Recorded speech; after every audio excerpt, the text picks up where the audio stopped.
Look at Jesus as the example. We got to bring this conversation right back to Jesus. It got dark really fast. If you're streaming your main pastor to another campus, you're focused too much on spreading your brand. I don't know if there has to be this binary of it can't go beyond a certain point. That's too much. We know some churches here. Chris Brown, the Rihanna's boyfriend. Ruslan. What did you guys think of the previous video? Hopefully you guys all watched it. This is Salvation did a fantastic job highlighting the ridiculousness of some, not all, but some megachurch pastors. Are you tired of waking up for Sunday service after a night of fun? Not really an avid Bible reader? Maybe you still see the point in prayer, or perhaps you're not ready to let go of those sinful habits. Well, say no more. Come on down and try out American Christianity. You'll love our light-weighted, progressive, non-convicting TED Talk sermons.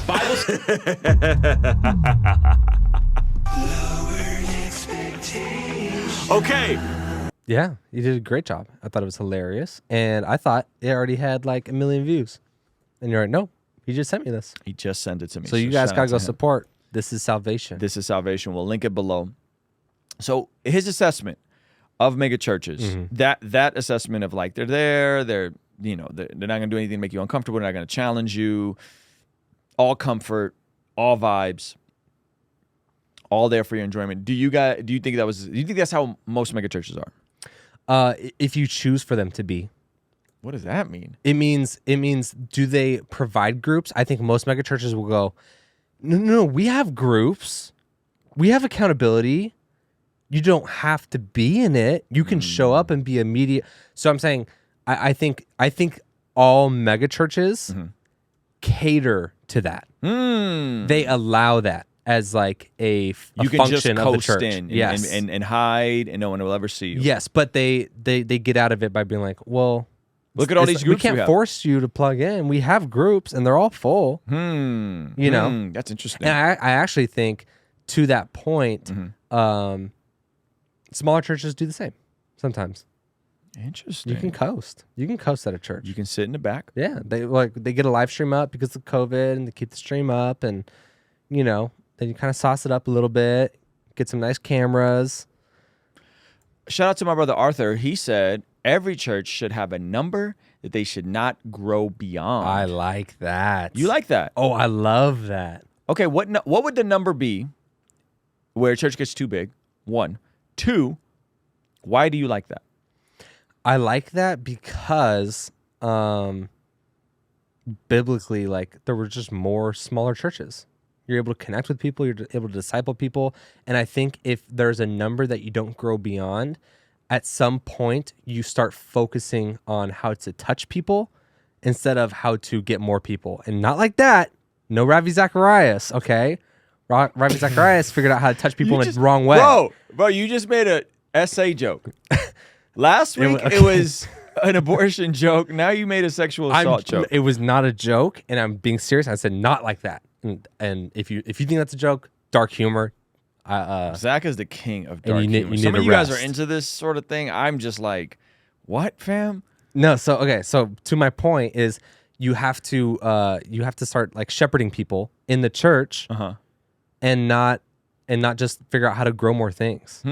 So from my understanding, if we look at Jesus as the example, okay, we got to bring this conversation right back to Jesus, okay? Because this got dark really fast, okay?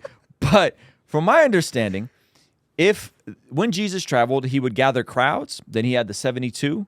Then he had the 12. Yep. Then he had the 3. Yep. So he had massive crowds, Sermon on the Mount. Then he fed the 5,000. I mean, that sounds like a mega church, right? Yeah. I'll pull up from mega church if Jesus is literally there. If Jesus is there and he's feeding like you. he's like literally breaking bread for me. breakfast. Yeah. That's awesome. Dinner with Jesus, brunch with Jesus. So there's the 5,000. There's the 72. There's the 12. There's the 3. If we're looking in Acts, there's 5,000 people get saved. If we're looking at the local ecclesia, they would gather in the synagogues, in the local ecclesias, the town squares. There's the big groups, and then it probably trickled down to small groups. So I don't know if there has to be this binary of it can't go beyond a certain point. I don't know if that has to be a thing. Oh, no. I don't think. I think the general idea is kind of cool.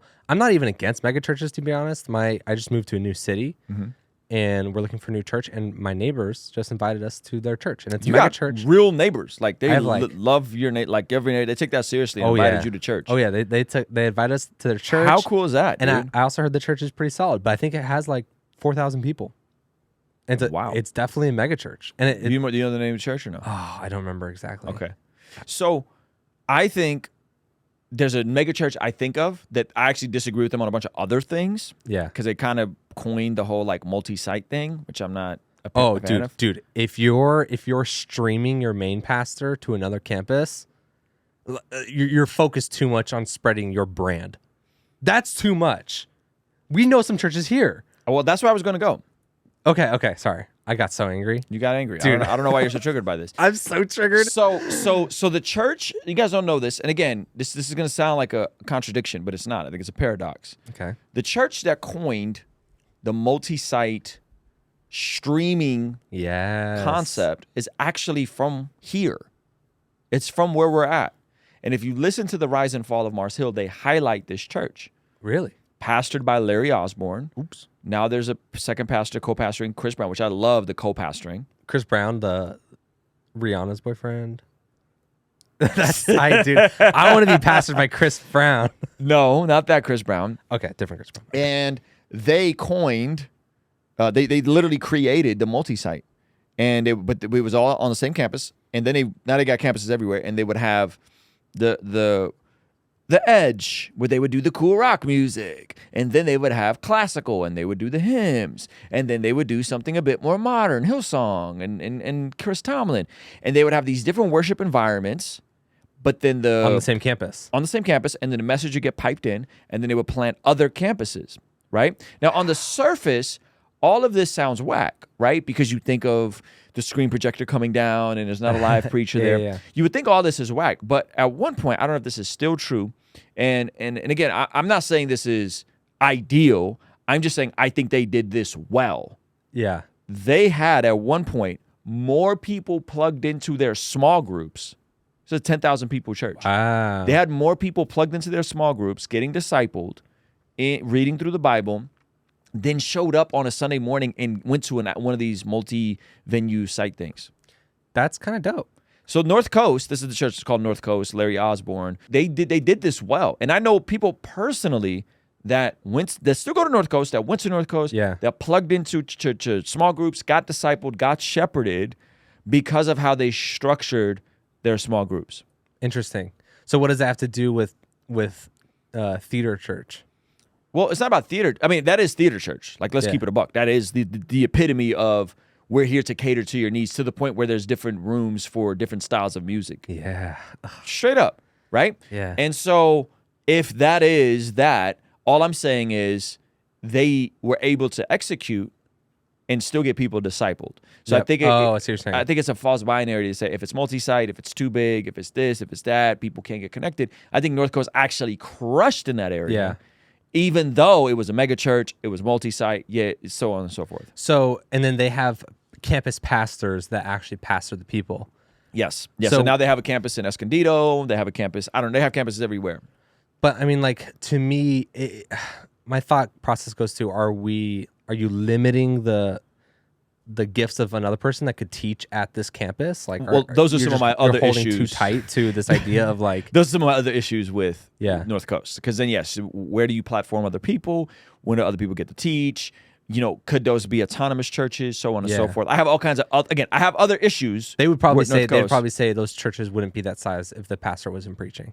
Yeah, I mean, and maybe they wouldn't. Maybe because Yeah. people gather around music, kids ministry, and church. Most Christian consumers, that's what they are. That's what it is, right? I don't know. But all I'm saying is, I think North Coast, for being a mega church, has done a good job of getting people discipled and into small groups. I think the new mega church I'm about to go check out, me and my wife and my sister-in-law, we're gonna go and we're talking about it. I think they actually do the different worship services on Sunday, and You're gonna end up at North Coast, and that's gonna be hilarious. No, I'm not gonna be at North Coast because it's just too much of a drive. But this one's in Escondido, and they do the same sort of thing. It's that like, but it's all on the same campus on Sunday, and so I'm like, dang, that's so many people. It's so produced, and we're sitting in the car, and my sister-in-law was like, Yeah, let's go to the contemporary one. I do not do hymns and classical, and I'm like, I don't do hymns and classical either, but we shouldn't have a choice. There shouldn't be like a let's go to the ones that's 30 minutes later and get the delay sermon. Because I like Slight rock. sermon delay. Yeah. Yeah. What do you guys think of this though? Right? Like, I don't want to place limitations on that. I think church in a box to me is whack, if I'm gonna be honest with you. But if we're talking about getting people connected and talking about getting people plugged into church, is it the worst thing if they're doing a good job of connecting people, right? I think ideally, like, yeah, I would like to see more pastors platformed. I'd like to see more pastors preaching, so on and so forth. 300 to 500. I'm not mad at that number. That was the number that Arthur threw out. You know, Arthur said 300 to 400. He said 300 to 500. You should go plant another church. Not mad at that. Not mad at that. I think, you know, I'm guessing they're probably looking at it from very pragmatic. Like, if we don't have quality control over the entire thing, it's like a franchise. Should I guess this is another question. Should the teacher on Sunday also be the pastor of the flock? That's a great question. I don't know. Because in that sense, you would say, oh, for sure, like 500 is probably the max that you can. But even at 500, you're not shepherding 500 people. No, you're not shepherding 500 people, but you're making yourself available. Also, I do know pastors that aren't making themselves available for a congregation of 400 people. Yeah. It's like, all right, well, it seems more like a strong suit more than a decision more than just like ability sometimes too. Yeah. It's definitely an interesting dichotomy in terms of what we're trying to figure out in this new post-COVID era.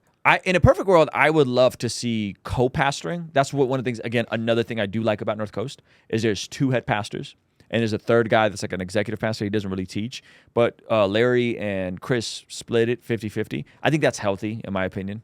Yeah, I've seen other churches when we were looking for another church at the other city we lived at. We would pull up, and within like a 3-week span, we wouldn't even get the same pastor. Okay, you do. And so I actually think it's a little bit more common now.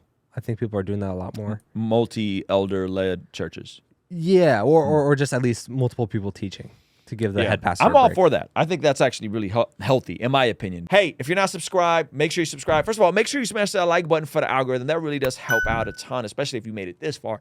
Make sure you are subscribed to both the Bless God Studios channel and the Ruslan KD channel. And if you want to go the extra mile, consider partnering with us on Patreon. I love you guys. Peace. And it said that Simeon blessed God.